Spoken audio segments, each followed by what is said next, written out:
Hey guys, we are back again with another update. Litlhogonolo Katlego Chauke, known as Shebeshit, appeared in the Polokwane Magistrate Court this morning following his arrest yesterday.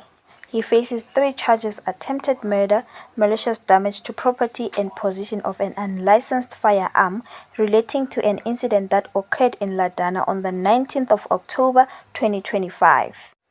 The victim sustained serious injuries and was taken to hospital for medical treatment.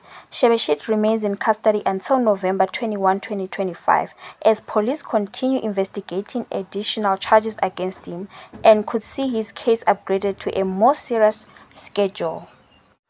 Meanwhile, the Provincial Police Commissioner LT General Thembi Radebe condemned the investigation and operational teams for their swift action and professionalism. "We are taking this matter very seriously, and a dedicated team was appointed to ensure that no stone is left unturned."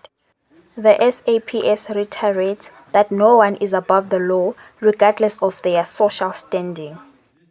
Prosecutors have indicated their intentions to secure details of a separate pending matter against the musician in the Luahom Magistrate Court, which could be consolidated with his current case.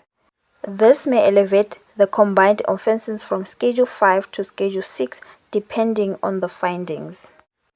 Shebeshit's next court appearance will include profiling, and further investigations are expected to continue before a bail application is considered.